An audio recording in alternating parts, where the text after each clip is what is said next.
안녕하세요. 축복과 감사의 언어로 복된 삶을 낳는 여러분들이 되시기를 바랍니다. 쉽고도 정확하게 알차고 재미있게 하나님의 말씀을 가슴 깊이 새기는 시간, 소문난 성경교실의 이태희 목사입니다.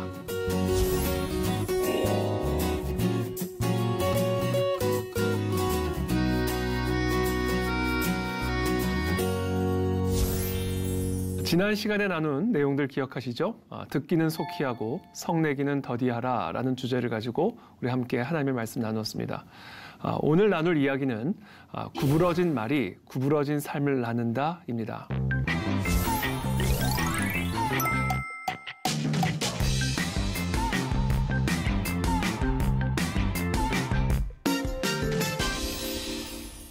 우리가 여러 가지 시련을 만나게 되었을 때 반드시 조심해야 할 일이 있습니다.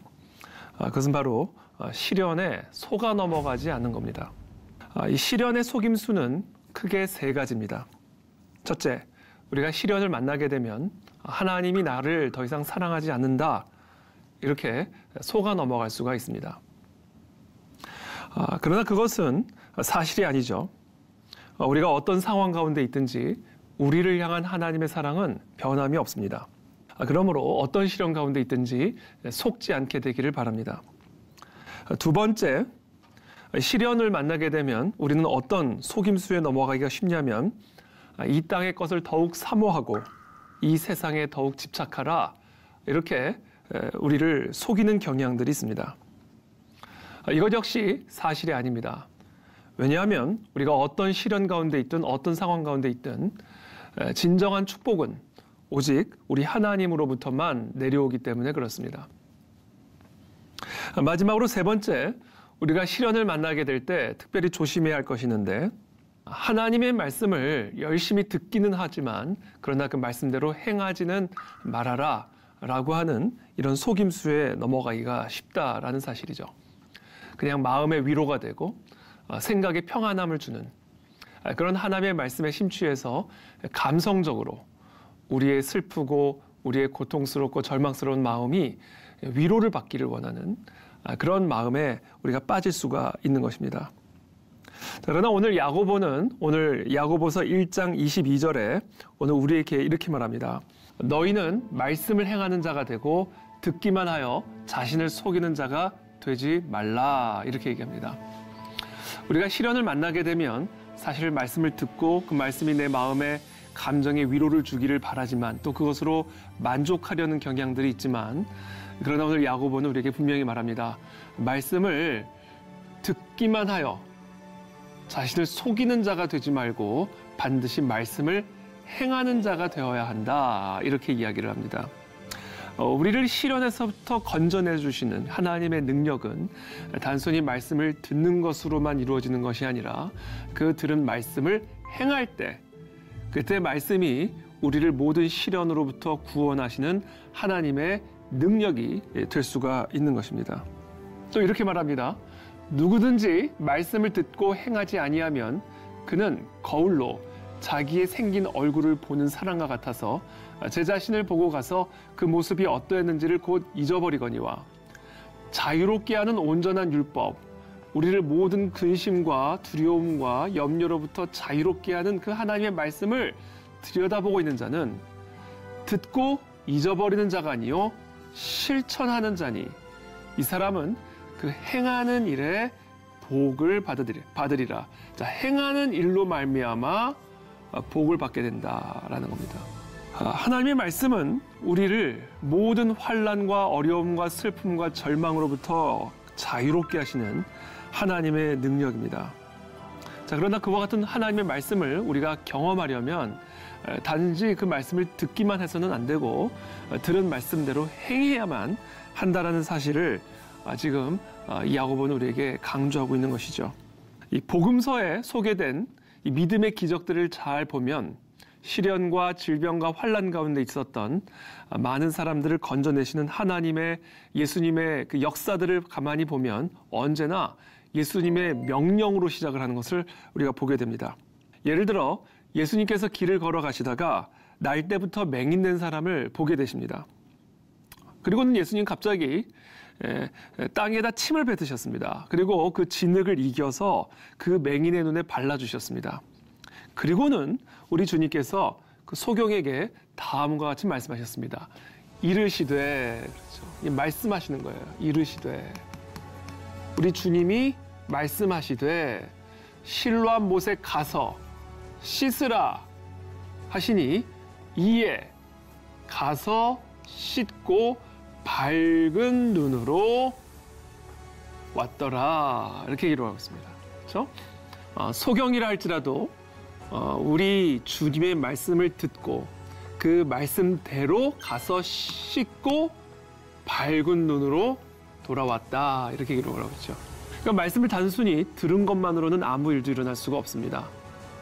말씀을 들은 대로 가서 씻었을 때 그때 이 소경의 눈이 밝은 눈이 되어서 돌아왔다라고 기록을 하고 있는 것이죠. 베드로가 밤이 새도록 물고기를 잡기 위해 그물을 내렸지만 그날 밤은 밤이 새도록 물고기 한 마리도 잡을 수가 없었습니다. 그렇게 낭망하며 절망하며 그물을 씻고 있었을 때 우리 주님께서 베드로에게 다시 배를 타고 들어가자. 그리고는 이르시되. 기적은 언제나 하나님의 말씀 이르시되 우리에게 이르시는 하나님의 말씀으로부터 시작이 되는 것을 알 수 있죠. 그러나 그 말씀을 그냥 듣기만 해서는 아무 일도 일어나지 않았습니다.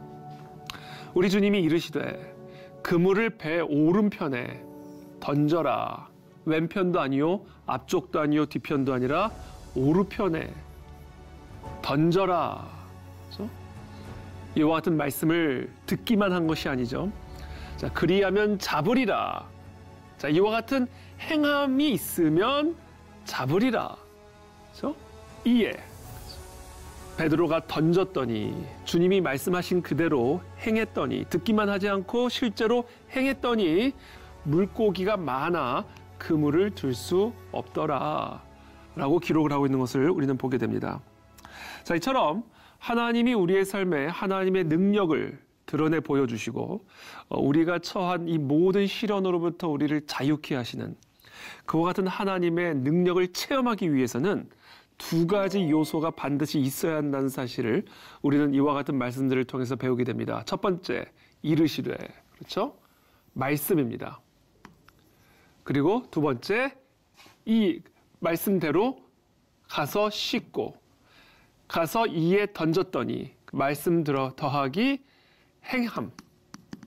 말씀대로 하는 행함이 있을 때 기적이 일어났다라는 것을 우리는 보게 되는 것이죠. 바로 이것이 기적을 경험하는 삶의 원리인 것입니다. 자, 그렇다면 지금 이 시간 이 순간 내가 처한 이 시련 가운데 있는 나에게 하나님이 하시는 그 말씀, 하나님의 그 명령을 우리는 어떻게 들을 수 있으며 또 어떻게 알 수 있을까요? 먼저 여러분들 우리가 주의해야 될 것이 하나 있는데 우리가 어떤 특별한 상황에 있을 때 그 상황에 딱 들어맞는 어떤 말씀을 우리가 기대하기가 쉽습니다. 예컨대 내가 재정적인 어려움 가운데 있다면 하나님이 오늘 설교를 통해 또는 말씀 묵상을 통해 통독을 통해 오늘 설교를 통해 딱 지금 재정에 관한 말씀만을 듣고자 하는 그런 태도를 갖기가 쉽습니다. 또는 건강의 문제를 갖고 있을 때 하나님께서 설교를 통해 묵상을 통해 통독을 통해 딱 그 건강의 문제와 직결된 말씀을 주기를 기대하면서 하나님의 말씀을 듣고자 하는 그런 태도를 갖기가 쉽습니다. 그러나 그런 태도는 우리에게 말씀하시는 하나님의 주권을 우리 스스로 제한하는 그런 옳지 않은 방법입니다. 여러분, 예수님께서는 이 소경을 치유하시기 위해서 어떤 명령을 내리십니까? 눈과 관련된 명령을 내리십니까? 천만의 말씀이죠. 실로암 못에 가서 씻어라. 아니, 연못에 가서 몸을 씻으라는 거예요. 눈을 씻으라는 거예요. 아마 이 이 소경은 그날 아침도 분명히 세수를 했겠죠. 그러나 주님께서는 진흙에 침을 뱉고 그 진흙을 가져다가 눈에 발라주신 다음에는 다른 못도 아니라 실로암 못에 가서 씻어라. 어찌 보면 지금 나의 상황과는 별로 들어맞지 않는 그런 엉뚱한, 생뚱한 그런 명령처럼 보일 수가 있습니다. 그러나 그것이 내가 이해가 되든 그것이 지금 내 상황에 적합한 것이든 아니든 그런 것과 상관없이 오늘 하나님이 나에게 주신 그 말씀을 그냥 하루하루 행할 때 그때 우리의 삶에 놀라운 하나님의 회복과 치유와 기적의 능력들이 나타날 수가 있게 된다라는 겁니다. 왜냐하면 하나님의 말씀 그 자체에 우리를 회복하고 살리시고 치유하시는 하나님의 능력이 담겨져 있기 때문에 그렇습니다. 믿음이란 무엇인가? 믿음이라는 것은 긍정적으로 생각하는 것이 아닙니다. 믿음이라는 것은 하나님이 나에게 뭐라고 말씀을 하시든 오늘 나의 통독을 통해, 오늘 나의 큐티를 통해, 오늘 설교를 통해 하나님이 오늘 나에게 무엇을 말씀하시든 그 말씀대로 행하는 것, 그것이 바로 믿음인 것이고 바로 우리는 그와 같은 믿음을 통해 놀라운 하나님의 능력을 체험하게 되는 것입니다. 그래서 야고보가 우리가 말씀을 듣기만 하고 들은 말씀을 실제로 행하지를 않으면 그것은 자기 자신을 속이는 것과 마찬가지다라고 이야기를 하고 있는 것이죠. 자, 그렇다면 오늘 하나님께서 저와 여러분들에게 이렇게 해라, 우리에게 이르고 계시는, 우리에게 지금 주고 계시는 그 말씀, 그 명령, 오늘 우리가 이걸 듣고 반드시 행해야 할 그 하나님의 말씀은 무엇일까요? 26절의 말씀이죠. 누구든지 스스로 경건하다 생각하며 자기 혀를 재갈 물리지 아니하고 자기 마음을 속이면 이 사람의 경건은 헛것이라. 자, 여기서 이 경건이란 단어는 우리가 좀 다른 단어로도 좀 묵상할 수가 있습니다. 예컨대 예배라고도 표현할 수가 있겠죠. 믿음의 삶이라고도 믿음의 삶을 의미한다고도 볼 수가 있겠죠. 그렇죠?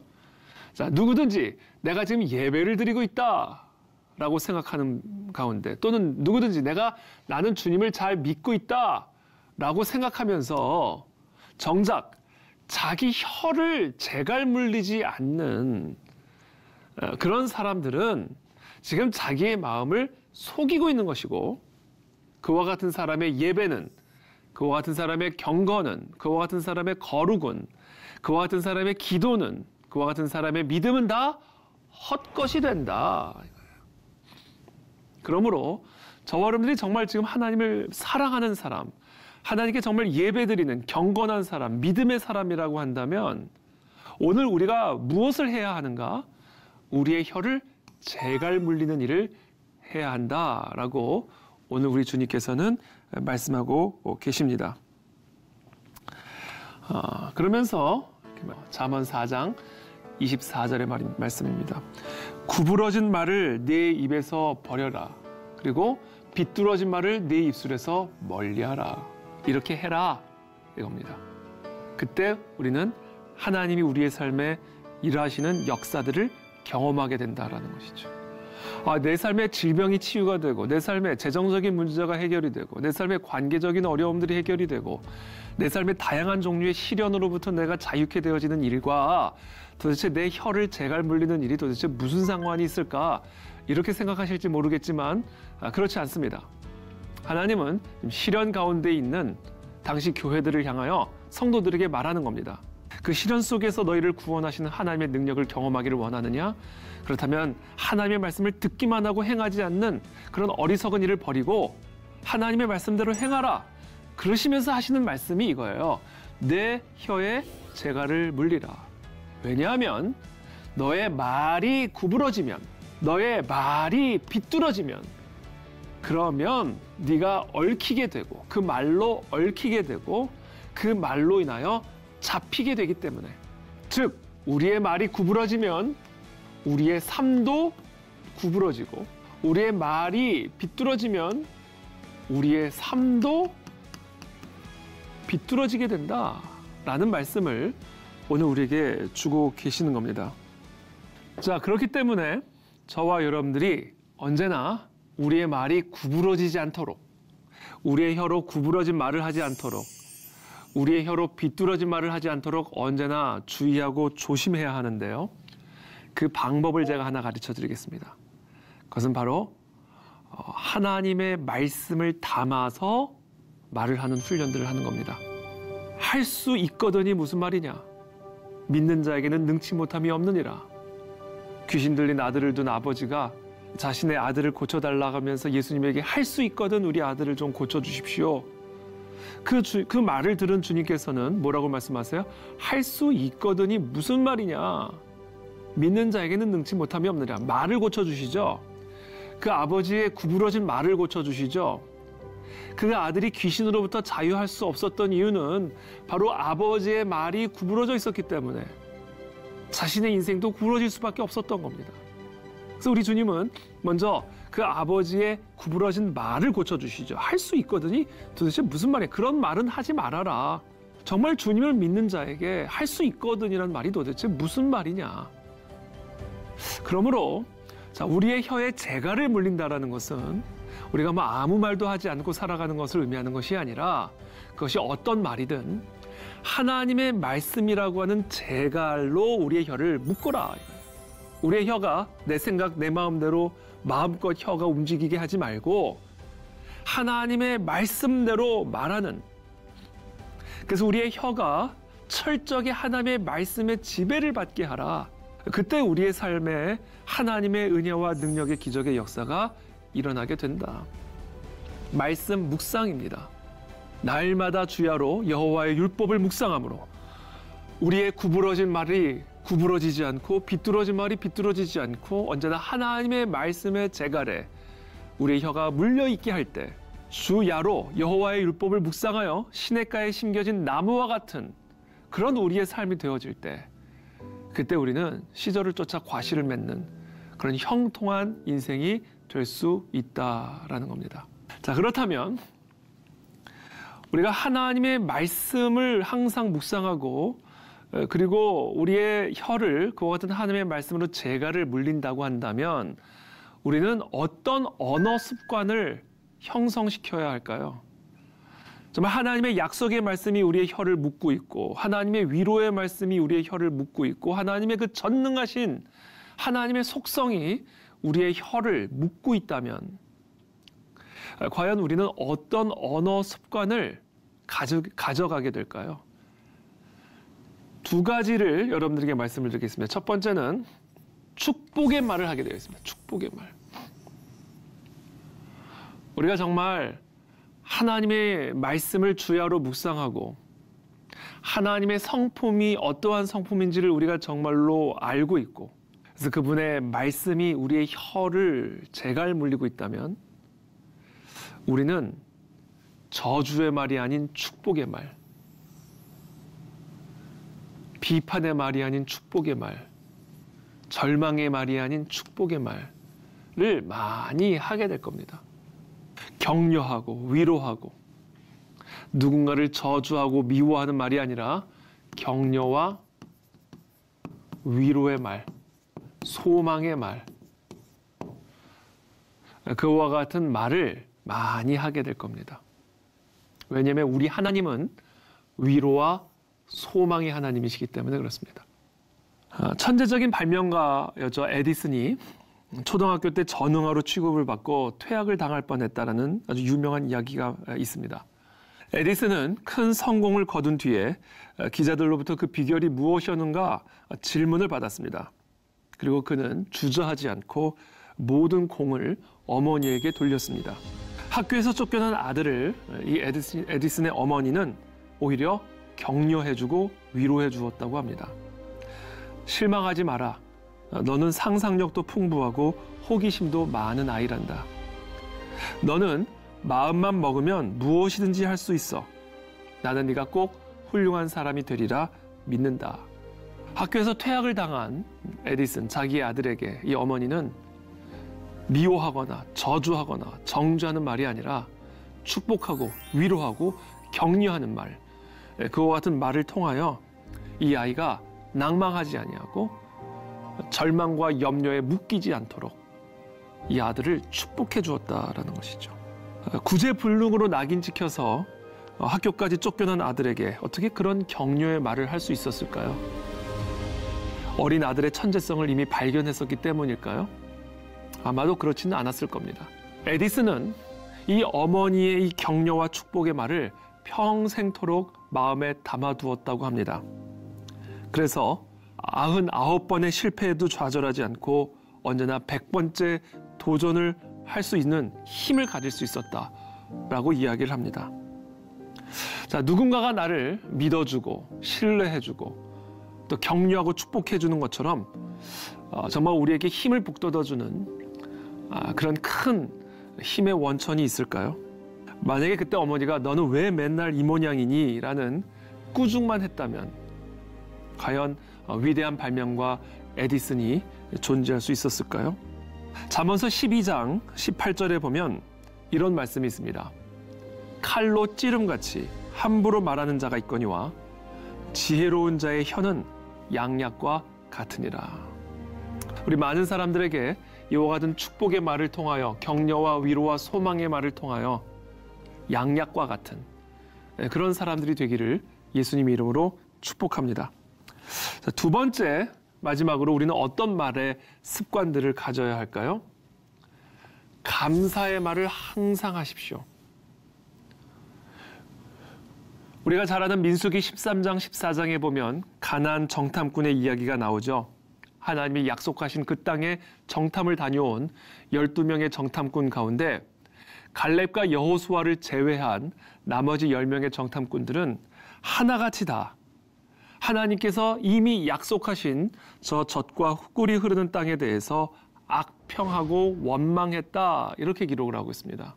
하나님이 약속하신 땅, 젖과 꿀이 흐르는 하나님이 약속하신 그 땅을 이 10명의 정탐꾼들은 악평했고 하나님을 원망했다, 이렇게 이야기를 합니다. 그 결과 그 10명의 정탐꾼들과 그 10명의 정탐꾼을 따랐던 이스라엘 백성들이 어떤 결과를 맞이하게 되었는가?